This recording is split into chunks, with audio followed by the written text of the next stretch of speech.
Hi all, this is Cock. The Kerala Story 2 Goes Beyond.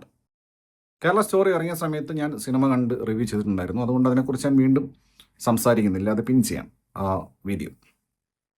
പക്ഷേ ഒരു കാര്യം വീണ്ടും എനിക്ക് മെൻഷൻ ചെയ്യണം തോന്നുന്നത്, നിങ്ങളിതിൻ്റെ ദ കേരള സ്റ്റോറിയുടെ ടൈറ്റിൽ ഡിസൈൻ ചെയ്ത സമയത്ത് അതിന് യൂസ് ചെയ്ത കളർ ശ്രദ്ധിച്ചു കഴിഞ്ഞാൽ കേരള എന്നുള്ളത് പച്ചൽ എഴുതിയേക്കുന്നത്.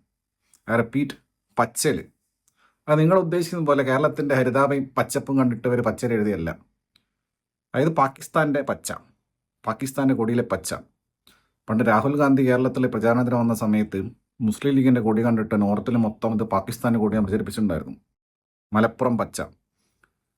ആ ഒരു സാധനം വെച്ചിട്ടാണ് ഇവർ അതിന് പച്ച കളർ കൊടുത്തേക്കുന്നത്. അപ്പോൾ ഇതിൻ്റെ വിഷം, ഇവരുടെ ഉള്ളിലെ വിഷം, ഇവരുടെ പ്രൊപ്പഗാൻഡ ലെവൽ എത്രത്തോളം ആലോചിച്ച് നോക്കണം. കേരള സ്റ്റോറി ഒന്നിനകത്ത് അതിൽ ചൂസ് ചെയ്തിരിക്കുന്നത് ക്രിസ്ത്യൻ പെൺകുട്ടി കോട്ടയത്ത് നിന്നും, അതിലെ മുസ്ലിം പെൺകുട്ടി പിന്നെ മലപ്പുറത്തു നിന്നാണ് ചൂസ് ചെയ്തേക്കുന്നത്. പിന്നെ ഓഫ് കോഴ്സ് നമ്മുടെ ശാലിനി ഉണ്ണികൃഷ്ണൻ ട്രിവാൻഡ്രത്ത് നിന്ന്, നായർകുട്ടി. പിന്നെ അതിലുള്ള തീവ്രവാദികളായിട്ട് ചിത്രീകരിച്ച ആളുകൾ കാസർഗോഡ് നിന്നൊക്കെയാണ്, മംഗലാപുരം. അപ്പോൾ ഞാൻ പറയാം, അതിനെക്കുറിച്ച് കേരള സ്റ്റോറി ഒന്നിനെക്കുറിച്ച് പുള്ളി സംസാരിക്കുന്നത് ഓൾറെഡി അതിനെക്കുറിച്ച് വിശദമായിട്ടുള്ള വീഡിയോ ചെയ്തിട്ടുണ്ട്. അപ്പോൾ ഈ സിനിമയിലേക്ക് വരുന്ന സമയത്ത് ഗോസ് ബിയോണ്ട് എന്നവർ പറയുന്നു. അതായത് പിന്നെ ഇതിവിടെ നിൽക്കില്ല. അപ്പം ഇതിന് എന്തിന് കേരള സ്റ്റോറി എന്ന് പേരിട്ട് ചോദിച്ചു കഴിഞ്ഞാൽ, കേരള സ്റ്റോറി എന്ന് പറഞ്ഞിട്ടാണ് ഇവർ തുടങ്ങി വെച്ചിരിക്കുന്നത്. അത് കേരളത്തിൽ മാത്രമല്ല, രാജ്യവ്യാപകമായിട്ട് ഇന്ത്യയിലുടനീളം സംഭവിക്കുന്നുണ്ട് എന്നുള്ള പ്രൊപ്പഗാൻഡയുടെ ഭാഗമായിട്ടാണ്. അപ്പോൾ ഇത് കേരള സ്റ്റോറി എന്നുള്ള പേര് വരുന്ന സമയത്ത് സ്വാഭാവികമായിട്ട് ഇവർ ആദ്യത്തെ സിനിമയിൽ തന്നെ പറഞ്ഞു വെച്ചിരിക്കുന്നത് കേരളത്തിൽ ഇത്രയും കൺവേർഷൻസ് നടക്കുന്നുണ്ട്, ഇവിടെ മൊത്തം ഇവിടുത്തെ മുസ്ലിംസ് മൊത്തം തീവ്രവാദികളാണ്, ഇവരെ പരിപാടി ഇതാണ്, അതിൻ്റെ കുറേ കാര്യങ്ങളുണ്ട്. ഇപ്പം ഇതിലേക്ക് വരുന്ന സമയത്ത് ഇതിലൊരു പെൺകുട്ടിയെ, അത് അഗെയിൻ നായർ. ഇപ്പോൾ കേരളത്തിലാകുമ്പോൾ നായരായിരിക്കണമല്ലോ. ഈ സംഘികൾക്കൊരു പ്രത്യേകത ഉണ്ട്. അവരെല്ലാ ഹിന്ദുക്കളെ കാണുന്നില്ല. അവർ ദളിതരെയും അതുപോലെ ഈ പിന്നോക്ക ജാതി എന്ന് നമ്മൾ റിസർവ്ഡ് ആയിട്ട് പറയുന്ന ആളുകളിൽ നിന്ന് അവർ ഹിന്ദുക്കളെ കാണുന്നില്ല. അതുകൊണ്ട് തന്നെ ഇവർ ഇതൊക്കെ റിസർച്ച് ചെയ്തിട്ട് നായരെന്നേ ഇടുള്ളൂ. ഇപ്പം ഇഡ്ഡലി, ദശ, ചട്നിയൊക്കെ കഴിയുന്ന പിന്നെ നായരുട്ടിയായിട്ട് ഇവരൊന്നും പേരും ഈ ടെക്നീഷ്യൻസിൻ്റെ പേരും ഈ ഇത്രയും എന്താ പറയുക, ഇത്രയും പോയിസണസ് ആയിട്ടുള്ള ടോക്സിക് ആയിട്ടുള്ള സിനിമ എടുത്ത ആളെ എഴുതിയ ആളെ പേരും ഡയറക്ടറുടെ പേരും മാങ്ങാത്തൊലി ഞാൻ പറയുന്നില്ല.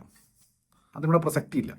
കാരണം അവർ റെപ്രസെൻറ്റേറ്റീവ്സാണ് ഈ രാജ്യത്തുള്ള അത്ര ഹീനമായിട്ടുള്ള പിന്നെ ആളുകളുടെ റെപ്രസെൻറ്റേറ്റീവ്സാണ്.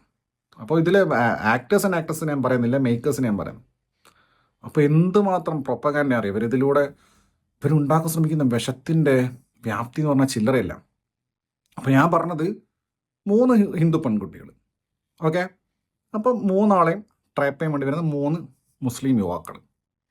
അപ്പോൾ അതിൻ്റെതായിട്ടുള്ള സ്റ്റോറി, ഒരു സിനിമയാകുമ്പോൾ അങ്ങനത്തെ കഥ വേണമല്ലോ. അതിൻ്റെ സ്ക്രിപ്റ്റിനകത്ത് 3 വ്യത്യസ്തമായിട്ടുള്ള പെൺകുട്ടികൾ, അതിലൊന്ന് മലയാളി, ഞാൻ പറഞ്ഞല്ലോ ട്രിവാൻഡ്രത്തുള്ള നായരുകുട്ടി.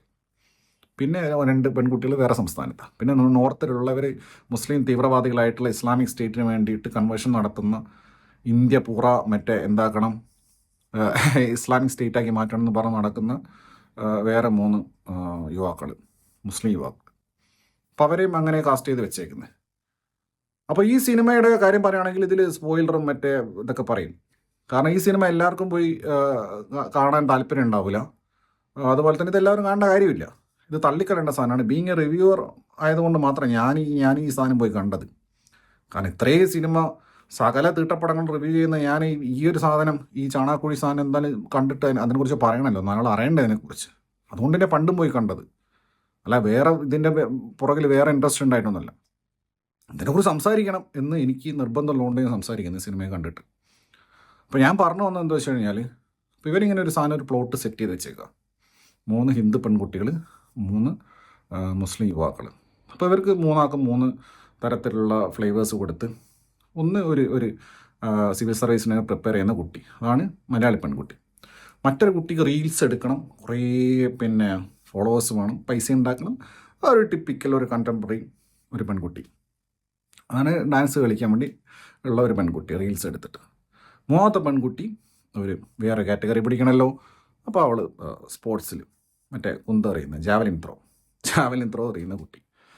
അവൾ ദളിതുമാണ്. അപ്പോൾ എല്ലാ തരത്തിലും റെപ്രസെൻറ്റേറ്റീവ്സുമാണ്. ഇപ്പോൾ ഇവരിരുന്ന് സെറ്റ് ചെയ്ത് വെച്ചേക്കുക, സെറ്റ് ചെയ്ത് വെച്ച് ദളിതിനെ റെപ്രസെൻറ്റ് വേണം. ഏത് സംഘികളാണ് ദളിതിനെ റെപ്രസെൻറ്റ് ചെയ്തിട്ട് മറ്റേതാക്കാൻ പോകുന്നത്. ഇവരാദ്യം നോർത്തിൽ അടിച്ചു കൊന്നുകൊണ്ടിരിക്കുന്നവരെ ആദ്യം കൊല്ലുവരെയാണ്. Owner killing. ഒരു താഴ്ന്ന ജാതി മീൻസ് അത് പൊളിറ്റിക്കലി കറക്റ്റ് അല്ല എന്ന് പറയും. താഴ്ന്ന ജാതി പറഞ്ഞ അതുകൊണ്ടാണ് പറഞ്ഞ ഈ പിന്നോക്ക സമുദായത്തിൽപ്പെട്ട ദളിത് വിഭാഗത്തിൽപ്പെട്ട ഒരു സെക്കൻഡ് ഈ പറഞ്ഞ സോക്കോൾഡ് മുന്നോക്ക വിഭാഗത്തിൽപ്പെട്ട ഒരു പെൺകുട്ടിയെ കല്യാണം കഴിക്കാൻ വേണ്ടി തയ്യാറാക്കാൻ വേണ്ടി വൈസ് വേഴ്സ അവിടെ ഓണർ കില്ലിങ് നടക്കും. ഇവരംഗീകരിച്ചിട്ടില്ല.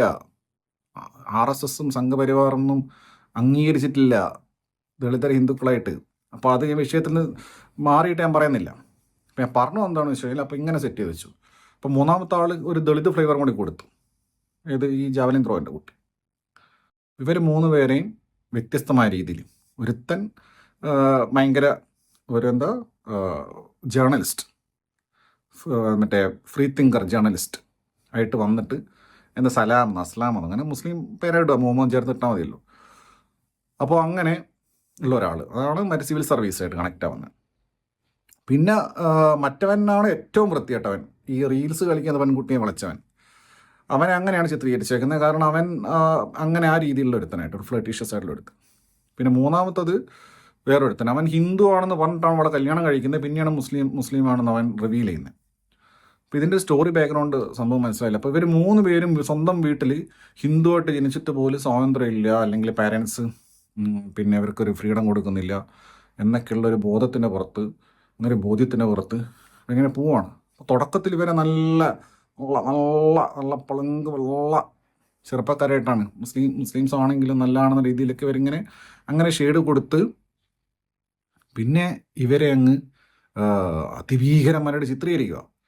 ഇനി പേഴ്സണലി ഞാൻ പറയാം, എല്ലാ മതത്തിലും വൃത്തിയുടെ ആൾക്കാരുണ്ട്, എല്ലാ പ്രൊഫഷനിലും വൃത്തിയുടെ ആൾക്കാരുണ്ട്, എല്ലാ നാട്ടിലും വൃത്തിയുടെ ആൾക്കാരുണ്ട്, എല്ലാ റേസിലും വൃത്തിയുടെ ആൾക്കാരുണ്ട്, എല്ലാ റിലീജിയനിലും വൃത്തിയുടെ ആൾക്കാരുണ്ട്, എല്ലാ രാജ്യത്തും വൃത്തിയുടെ ആൾക്കാരുണ്ട്, നല്ല ആൾക്കാരുണ്ട്. പക്ഷേ ഇങ്ങനെ പ്രൊപ്പഗാൻഡ സിനിമ എടുക്കുന്ന സമയത്ത് ഇവർ നൽകുന്ന നെറേറ്റീവ് എന്താണ്, ഇവർ മാനിപ്പുലേറ്റ് ചെയ്യുന്നത് എങ്ങനെയാണ്, ഇവിടെ പ്രൊപ്പഗാൻഡ ഇവരെങ്ങനെയാണ് ഇവർ വിഷം കുത്തിവെക്കുന്നത് എങ്ങനെയാണ്. അപ്പോൾ അവർ സ്പ്ലിറ്റ് ചെയ്തിട്ട് കാണിക്കുകയാണ്. അതായത് ഇതിലുള്ള ഹിന്ദു പെൺകുട്ടികളും അവരെ റെപ്രസെൻ്റ് ചെയ്യുന്ന അവരുടെ പാരൻസും വളരെ നല്ല മനുഷ്യരും വളരെ നല്ല കുട്ടികളും, ഈ മുസ്ലിം യുവാക്കളും അവരുടെ പാരൻസും അവരുടെ ബന്ധുക്കളും നാട്ടുകാരൊക്കെ ഇത്രയും, അതായത് മൃഗതുല്യരായ മനുഷ്യർ ആയിട്ട് ചിത്രീകരിക്കുക. അപ്പം അങ്ങനെ ഡിസ്പാരിറ്റി, അങ്ങനെ ഡ്യുവാലിറ്റി ഉണ്ടാക്കി വെച്ചിട്ട് തമ്മിലടിപ്പിക്കുന്നതിനാണ് എന്ത് പറയുന്നത്, പ്രൊപ്പഗാൻഡ. ഇവർക്ക് പല സംഭവങ്ങളുണ്ട്. ഇവർക്ക് റിലീജിയസ് ആയിട്ടുള്ള ഇത് വെച്ചിട്ട് പൊളിറ്റിക്കലായിട്ടുള്ള അജണ്ട ഉണ്ട്. അല്ലെങ്കിൽ പിന്നെ എങ്ങനെ സെൻസർ ബോർഡ് ഇതിനൊക്കെ ഇത് കൊടുക്കുന്നത് എങ്ങനെയാണ്? ഒരു നാട്ടിൽ വർഗീയത പച്ചയ്ക്ക് പറഞ്ഞുകൊണ്ടുള്ള സിനിമ, എന്നിട്ട് അതിന് കേരള സ്റ്റോറി പേരിടുക, എന്നിട്ട് ഒരു കേരളത്തിലെ ജനങ്ങളെ മുഴുവൻ അപമാനിക്കുക. ഇത് പുറത്തുള്ള ആൾക്കാർ കാണാനുള്ള അവസ്ഥ എന്താ? കേരളത്തിൽ ഇത് അവസ്ഥ വിചാരിക്കില്ല. ഇത് നിങ്ങൾ വിചാരിക്കും പോലെ അവിടുത്തെ ഡൗൺ റോഡൻസും വിദ്യാഭ്യാസം ഇല്ലാത്ത ആൾക്കാരൊന്നുമല്ല, ഹൈലി എഡ്യൂക്കേറ്റഡ് ആൾക്കാരാ. ഇന്ന് ഞാൻ കണ്ട തിയേറ്ററിൽ വന്നിരിക്കുന്ന ഇഷ്ടം പോലെ ഒക്യുപ്പൻസി ഉണ്ട്. വന്നിരിക്കുന്നതൊക്കെ ഈ അപ്പർ ഹിന്ദു ഇതിലുള്ള ആൾക്കാരാ, നോർത്തിലെ. അവർ വന്നിരുന്ന് പോപ്കോൺ തിന്നിരുന്നത് കാണും. അവർക്ക് വികാരമുണ്ട്. അവർ കാണുന്ന സമയത്ത് അവർ ഫാമിലി ആയിട്ട് വന്നേക്കുന്നേ. അപ്പം അവരൊക്കെ സംബന്ധിച്ചിടത്തോളം ഈ പറയുന്ന കേരളം എന്ന് പറയുന്ന സ്ഥലം, ഈ ഒരു സംസ്ഥാനം എന്ന് പറയുന്നത് ഒരു തീവ്രവാദി സംഘങ്ങളുടെ കേന്ദ്രമാണെന്നും ഇവിടെ IS ഉൾപ്പെടെയുള്ള ആൾക്കാർ എല്ലാം ഇവിടെ വിലസാണെന്നും റിക്രൂട്ട്മെൻറ്റ് നടക്കുന്നുണ്ടും എക്സെപ്ഷണൽ കേസസ് ഇല്ല എന്ന് ഞാൻ പറയുന്നില്ല. കുറച്ച് ആൾക്കാരൊക്കെ ആട് മേയ്ക്കാൻ പോയിട്ടുണ്ട്, അതില്ല എന്ന് ഞാൻ പറയുന്നില്ല. അതിൻ്റെ തെളിവും കാര്യങ്ങളും നിങ്ങൾ വേണേൽ ബാധിച്ചൊക്കെ ചെയ്തു. പക്ഷെ അത് നെഗ്ലിജിബിൾ, വളരെ വെരി ലെസ് നമ്പർ. പക്ഷെ അത് വെച്ചിട്ട് ഇവർ ആദ്യത്തെ സിനിമയിൽ 30,000 എന്നൊക്കെ പറഞ്ഞിരുന്നു കൺവേർഷൻ നടന്നത്. 30,000 കൺവേർഷൻ നടന്നു കേരളത്തിൽ. അപ്പോൾ എന്ത് തോന്നിയ ഇവർ പറഞ്ഞു വരുത്തുന്ന ആലോചിച്ച് നോക്കി. അപ്പം ഞാൻ പറഞ്ഞ ഈ ഒരു ഡ്യുവാലിറ്റി എന്ന് പറഞ്ഞു കഴിഞ്ഞാൽ ഒരു നന്മയും തിന്മയും തമ്മിലുള്ള ആ സാധനം ഉണ്ടല്ലോ. അതായത് മുസ്ലിംസ് മുഴുവൻ തിന്മയുടെ ഭാഗം, മൃഗതൃഷ്ണയുള്ള ആൾക്കാർ. അതായത് പിന്നെ കല്യാണം കഴിച്ചിട്ട് ഇതിൽ എന്തൊക്കെ ക്രൂവാലിറ്റിയാണ് ഇത് കാണിക്കുന്നത്. അതായത് ഒരു പെണ്ണിനെ, ഞാൻ പറഞ്ഞ ഈ സിവിൽ സർവീസിന് പഠിക്കാൻ പോയ പെണ്ണിനെ, ആ ചങ്ങായിക്ക് ഓൾറെഡി ഇതിൽ ഓൾറെഡി മാരീഡാണ്. ഇവർക്ക് 4 കെട്ടാന്നല്ലേ പറയുന്നത്. പിന്നെ ഇതിൽ ഹറാമ്, ഹലാല്, കാഫിർ, ഇന്ത്യനെ ഭൂപടം പച്ചയിൽ വരച്ച് വെച്ചേക്കുന്നത് മറ്റേ ചങ്ങൈൻ്റെ മറ്റേ ജേർണലിസ്റ്റിൻ്റെ. അതെന്താ ഇവരെ വീട്ടിൽ മാത്രം ഇന്ത്യൻ്റെ ഭൂപടം പച്ചയിൽ? അങ്ങനെ എന്തൊക്കെയാണ് ഇവർ കാണിച്ചു വെച്ചേക്കുന്നത്? അതൊക്കെ ഭയങ്കര ഡെലിബറേറ്റാണ്. അങ്ങനെ അത് ആ ചങ്ങൈൻ്റെ കാര്യം. അപ്പം ആ പെണ്ണിനെ അത്രയും ദ്രോഹിക്കുക. ഓൾറെഡി കല്യാണം കഴിച്ച ചങ്ങായി വീണ്ടും കല്യാണം കഴിച്ചിട്ട് അവളെ അടിക്കുന്നു, പിടിക്കുന്നതിനെ മിണ്ടിയ പൂട്ടിട്ട് കളയും. ഇത് സിനിമയിലുള്ള കാര്യം ഇവർ കാണിച്ചാൽ മിണ്ടിയ പൂട്ടിട്ട് കളി. ഇത് കണ്ടിട്ട് ഹിന്ദു ഉണർന്നുകൊണ്ടിരിക്കുക. നമ്മളെ കേരളത്തിലെ ആളുകളെ കുറിച്ചെല്ലാം പറയുന്നേ. നോർത്തിലുള്ള ആളുകൾക്ക് ഇത് ഉണർന്നുകൊണ്ടിരിക്കുക ഇത് കണ്ടിട്ട്. അപ്പം നമ്മളിത്രയും നമ്മളവസ്ഥ അറിയാലോ. നമ്മൾ എന്തൊക്കെ പറഞ്ഞു കഴിഞ്ഞാലും ഇവിടെ പൊളിറ്റിക്കലായിട്ടുള്ള പലതരത്തിലുള്ള വിയോജിപ്പുകളുണ്ടാവും. LDF UDF തമ്മിൽ ഡെയിലി പ്രശ്നമാണ്. പക്ഷെ ഇവിടെ ഒരു പ്രശ്നം വന്നു കഴിഞ്ഞാൽ ഇവർ ഒന്നിച്ചു നിന്നിട്ടില്ലേ? രണ്ട് ഘടകകക്ഷികൾ ഒന്നിച്ചു നിന്നിട്ടില്ലേ? നിപ്പ വന്നപ്പോൾ നിന്നിട്ടില്ലേ? പ്രളയം വന്നപ്പോൾ നിന്നിട്ടില്ലേ? എന്തൊക്കെ പ്രശ്നങ്ങളുണ്ടായി? വയനാട് ഉരുൾപൊട്ടലുണ്ടായില്ലേ? ഒരുമിച്ചല്ലേ മനുഷ്യന്മാർ ഇറങ്ങിപ്പോയത്? ഇവിടെ ഒരു റോഡ് ആക്സിഡന്റ് കഴിഞ്ഞാൽ കഴിഞ്ഞ ദിവസം പാലക്കാടുണ്ട്, മണ്ണാർക്കാട് കണ്ട ഒരു വീഡിയോ കണ്ടില്ലേ? അതിൽ എക്സ്റ്റിങ്ക്വിഷർ അടിച്ച് ആരേതാന്ന് നമുക്കറിയാവോ? ഏത് മതത്തിൽപ്പെട്ട ആളാണ്, ഏത് ജാതിയിൽപ്പെട്ട ആളാണ് പറഞ്ഞിട്ടാണോ? അതാണ് നമ്മുടെ നാടതാണ്. നമ്മുടെ നാടിനൊരു ഒരു ഒരു ബ്ലഡ് ഉണ്ട് സാധനം. ആ ഒരു സാധനം എന്ന് പറഞ്ഞു കഴിഞ്ഞാൽ അത് തകർക്കാൻ വേണ്ടിയിട്ട്, അല്ലെങ്കിൽ അതിനെ ടാർഗറ്റ് ചെയ്തിട്ടാണ് ഇവിടുത്തെ കേരള സ്റ്റോറി എന്ന് പറയുന്നത്, നമ്മളെ നാറ്റിക്കാൻ വേണ്ടിയിട്ട്. അതാണ് ഞാൻ പറയുന്നത്. ഇവർക്ക് വ്യക്തമായ അജണ്ടയുണ്ട്. ഇവർക്ക് വേറെ പരിപാടി, പൊളിറ്റിക്കൽ അജണ്ടയുണ്ട് ഇതിൻ്റെ പിന്നിൽ. ഇല്ലാണ്ട് തന്നെ കേരള സ്റ്റോറിയും പറഞ്ഞ സിനിമ ഇറക്കുന്നത്. ഇനിയിപ്പോൾ ഇവർക്ക് ഇങ്ങനെ ഒരു ക്രൂവാലിറ്റി കാണിച്ചാൽ നമുക്ക് സ്വാഭാവികമായിട്ടും ഇപ്പോൾ കീർത്തി ചക്ര എന്ന സിനിമയിൽ കാണിക്കുന്നുണ്ട്. അതിലാണ് ഞാൻ കണ്ടിട്ടുള്ള ഇന്ത്യൻ സിനിമയിൽ ഏറ്റവും ക്രൂവലസ്റ്റ് റേപ്പ് നടന്നിട്ടുള്ള സിനിമ എന്ന് പറയുന്നത് മേജർ രവിയുടെ ദ ബെസ്റ്റ് ഫിലിം. അതായത് നമ്മൾ കളിയാക്കെങ്കിലും അദ്ദേഹം എടുത്തുള്ള ദ ബെസ്റ്റ് ഫിലിം ലാലേട്ടൻ്റെ. അപ്പോൾ അതിൽ റേപ്പ്, അതിൽ മുസ്ലിംസ് റേപ്പ് ചെയ്യുക. അപ്പോൾ അതായത് ഇന്ത്യൻ മുസ്ലിംസിന് ഈ അവിടുത്തെ മുസ്ലിംസായി കാണുന്നില്ല. ഇങ്ങനെ പല പ്രശ്നങ്ങളുണ്ട് ഇതിനകത്ത്, പല കാര്യങ്ങളുണ്ട്.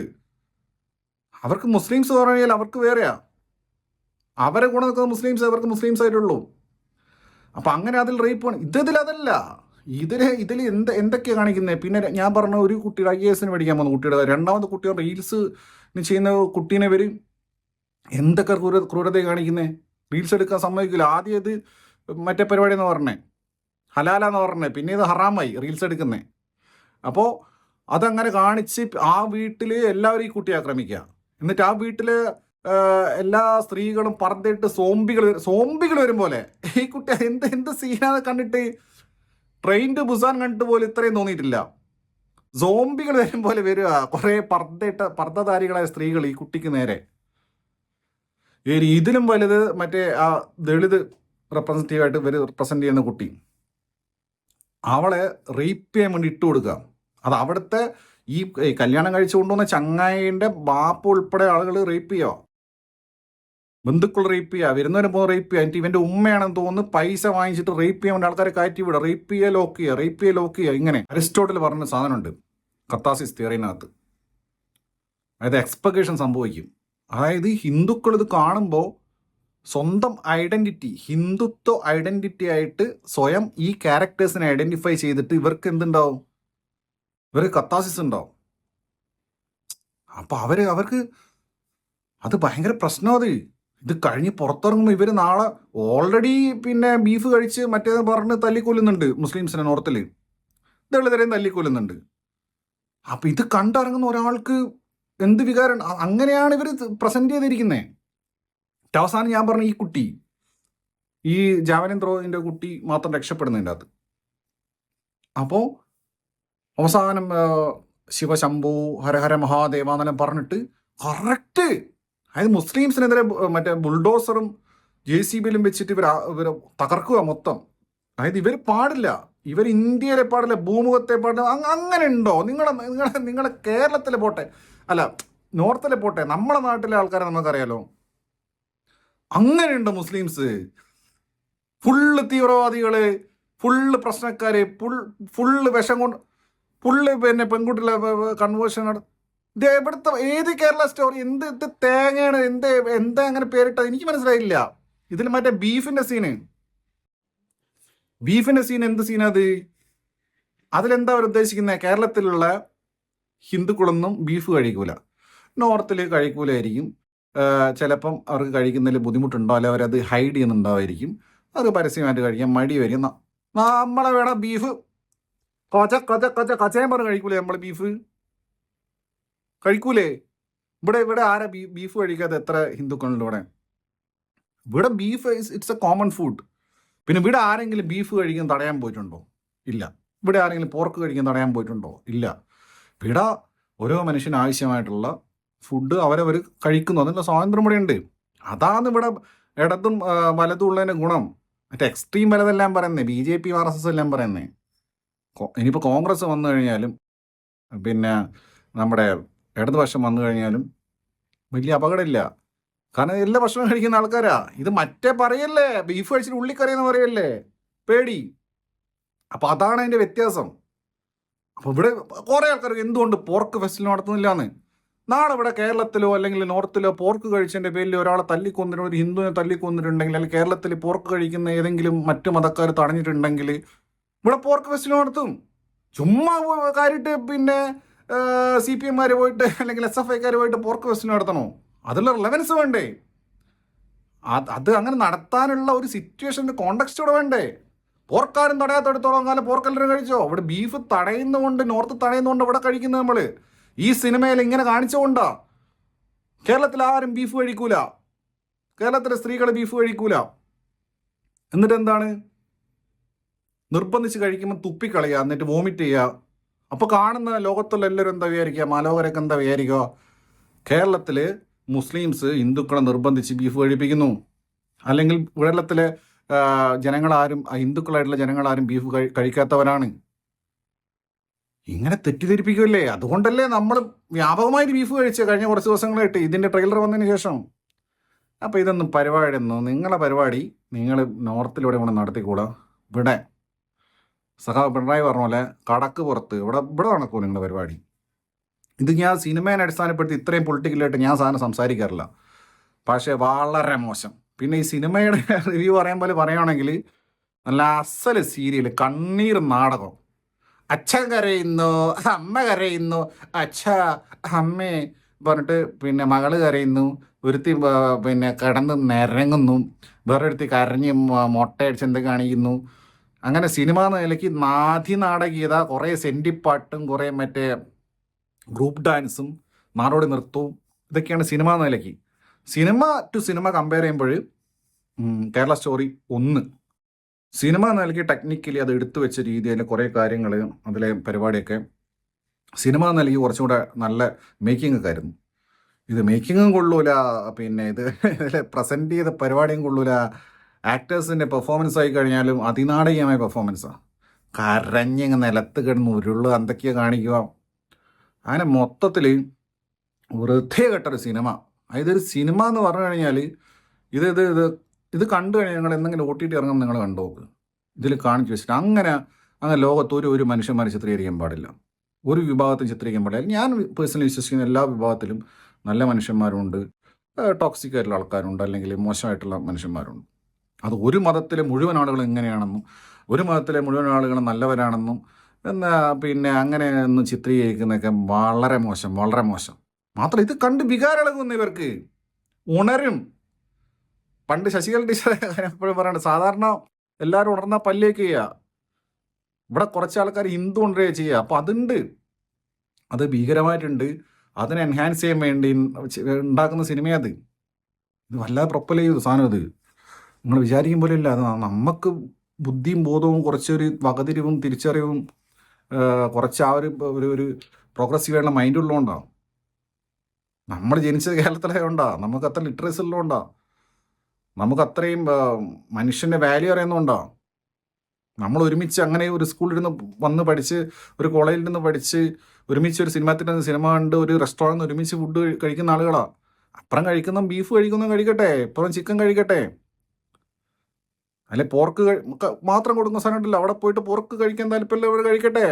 ഇത് ആരെങ്കിലും ഇവിടെ നിർബന്ധിക്കുന്നുണ്ടോ? എന്തേ പ്രശ്നമുണ്ടോ ഇവിടെ? ഇല്ലാത്ത പ്രശ്നം പറഞ്ഞുണ്ടാക്കിയിട്ട് ഞാൻ പറഞ്ഞല്ലോ, വളരെ ചെറിയ പെർസെൻറ്റേജ് ഓഫ് ആളുകൾക്ക് ഇങ്ങനത്തെ അജണ്ട വെച്ചിട്ട് അപ്പോൾ മുസ്ലിംസിനകത്ത് ഉണ്ടാവുമായിരിക്കും കൺവേർഷൻ നടത്താനും, അല്ലെങ്കിൽ മറ്റേ സിറിയയിൽ ആട് മേയ്ക്കാൻ കൊണ്ടുപോകാനൊക്കെ താല്പര്യം, അങ്ങനത്തെ ന്യൂസും വന്നിട്ടുണ്ട്. പക്ഷെ അത് വിചാരിച്ച് ഒരു നാടിനെ മൊത്തം അപമാനിക്കുക തോന്നിയ സത് ഇപ്പം ഇതിൽ കൂടുതൽ ഈ സിനിമയെക്കുറിച്ച് ഞാനൊന്നും പറയുന്നില്ല, ഇതിനെ ഒരു വിഷയത്തിലും ഒന്നും പറയാനില്ല. അപ്പം ഞാനിത് ഇത്രയും വിശദമായിട്ട് ഇത്രയും സമയം പറയാൻ കാരണം എന്ന് വെച്ച് കഴിഞ്ഞാൽ ഇത് പറയണം. ഇത് പറഞ്ഞില്ലെങ്കിൽ ഞാനൊരു ഒരു ഇന്ത്യക്കാരനല്ല, ഞാനൊരു മലയാളിയല്ല, ഞാനൊരു മനുഷ്യനല്ല. ഇങ്ങനെ കാണിക്കുന്ന ആൾക്കാരോട് ഒന്നേ പറയാനുള്ളൂ, ഫക്ക് യു.